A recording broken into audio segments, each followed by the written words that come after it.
Okay, today I think might be the day that we finally get the old roban Airwolf up and running. I remember last time a few weeks ago the update was that there was a big issue where we had to strip it all down, and for some reason 1 minute the micro beast was working, the next minute it wasn't.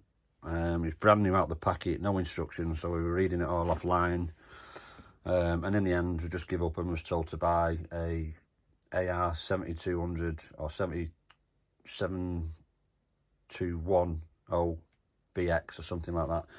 Anyway, I managed to find a 7200 BX, which is basically a receiver with the micro beast built in, but the guy sold it, but then he put me onto another guy who said he had one, and then the first guy got back to me and said, oh, he's got one.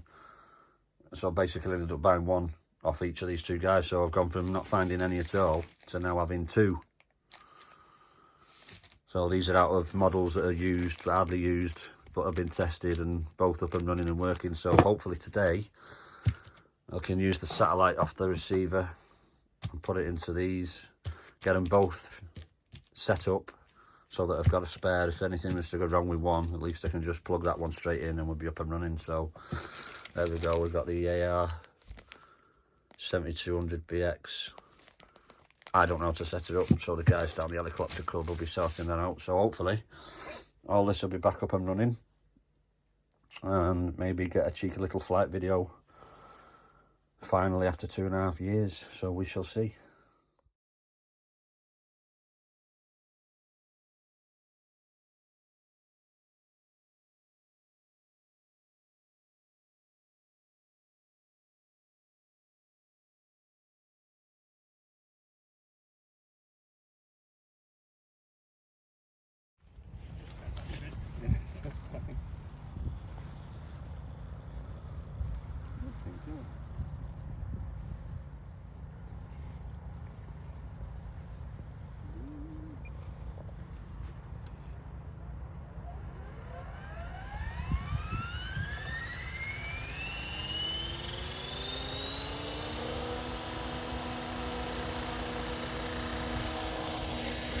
Woohoo! She's flying.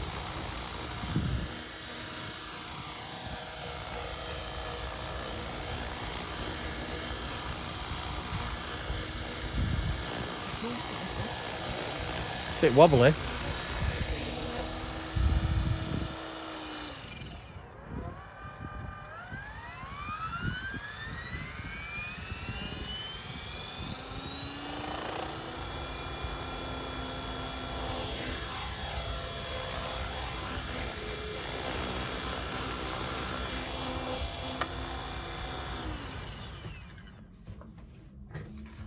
Right guys, so you've seen the little bit of testing that was going on in the short little clips that I took earlier on. Didn't really get much of a flight out of it because they were doing so much testing and doing so much changes to the settings on the radio, and also the settings on the AR 7200 BX.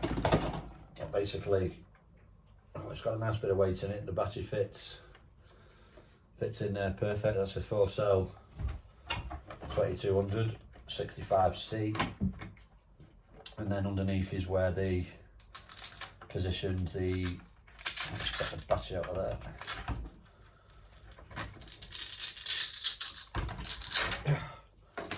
It's where they positioned the you know, the receiver slash micro beast thing. The gear is all or nothing. I need to try and sort that out so it goes up nice and smoothly. I don't like the way they set that up at the moment, but they set that up. And it turns out that all that's quite loose there, so I need to try and tighten that up. I'll do that now. But one of the main problems is, if you see the video, it's got quite a bit of wobble. I tried to eliminate that. But I think what the main problem is because the frame isn't really centered in the fuselage properly. They don't seem to be tightening up, so that's not good, is it?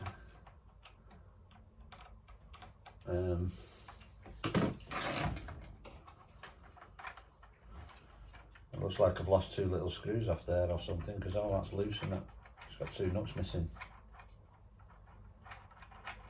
Well, that's not good. Either that or they weren't on there in the first place. It's supposed to be stuck down. So this bit here around the swash, it's supposed to be centered, and you can see how there's a bit of movement. So we're thinking that because there's only 4 screws on the bottom that holds the whole frame inside the fuselage, that is causing the wobbling, the shaking that we're getting. So and obviously I had to clear on that side of the swash there.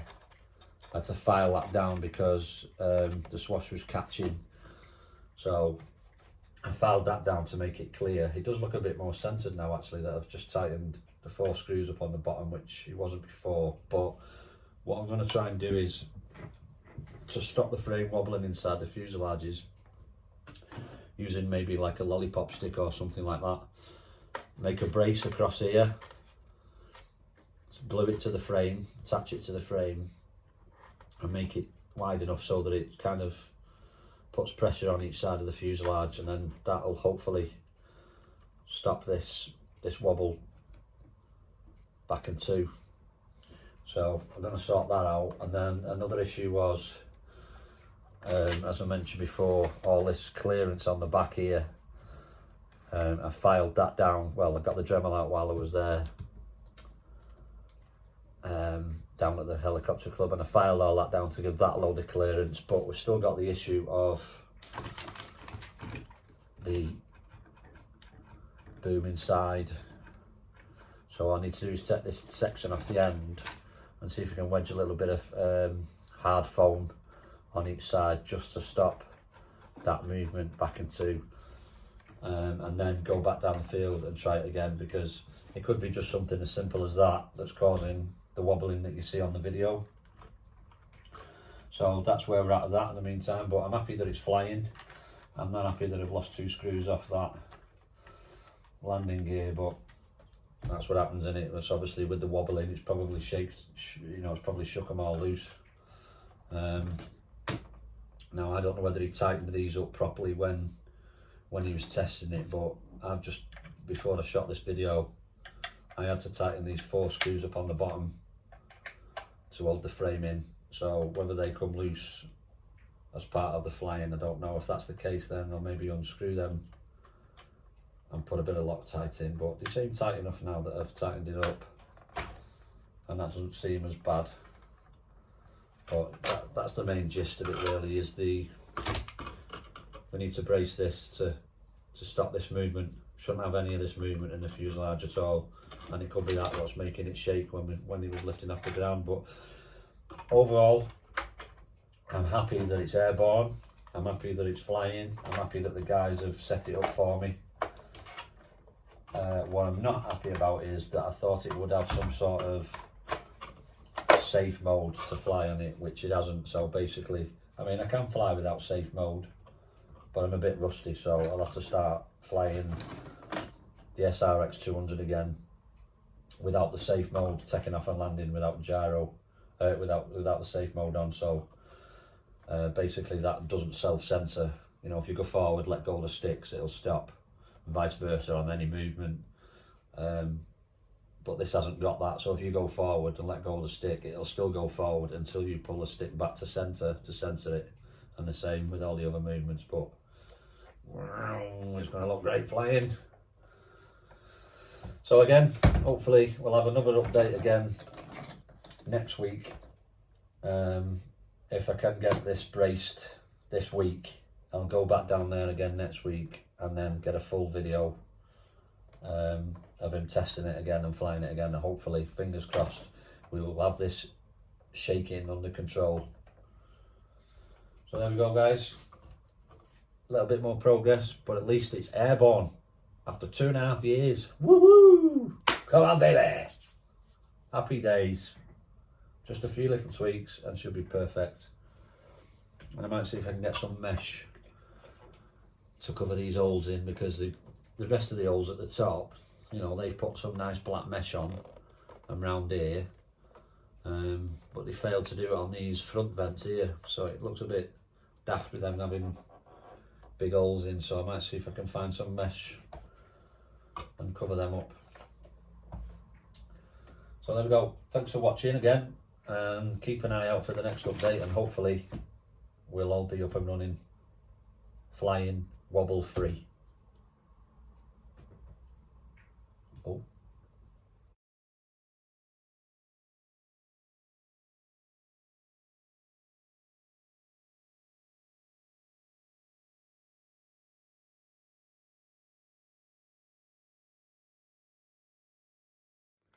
So I think I've stopped that tail movement. You've seen how bad it was before on the video, using some of this like hard foam packing. So I've done that. I'll just need to put the tail section back on now, screw that into place.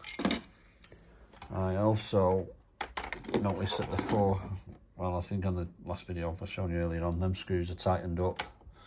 And I also noticed there was them two nuts were missing off the main gear, which was loose, so I've added them on. And then I also noticed that when the gear was up, the wheels weren't tucking into the fuselage properly, they were still sticking out like that. So I've took the push rods off each side, wound the turnbuckles in a bit, so now that when the gear goes all the way up, they should tuck right in the fuselage, like so. That's as far up as they'll go, so they're hidden out the way now, as they should be. Yeah, they won't go up anymore. I've made a brace using a lollipop ice lolly stick. I had to hold it in place for 20 minutes before it started to go off, so that I've held that in place now, so that it's the same. Obviously that's needs a bit of touching up where it was filed down earlier on at the field, but it should be equal on both sides now with the swash, so that shouldn't catch on anything. And that's also stopped any wobble between the frame and the fuselage, so that now is solid. So hopefully, fingers crossed, we'll go for another test flight on Sunday next week, and we shall test it out. Fingers crossed, it should all be sorted out. We might need to tweak the beast a little bit, but other than that, I think them little fixes that I've done there now should hopefully stop any wobbling that you saw in the video earlier on. So I'm looking forward to next week again now. Here we go. I'm happy with that. Nowhere near. That should stop that tail section wobbling about now. Definitely no movement on that. Good to go.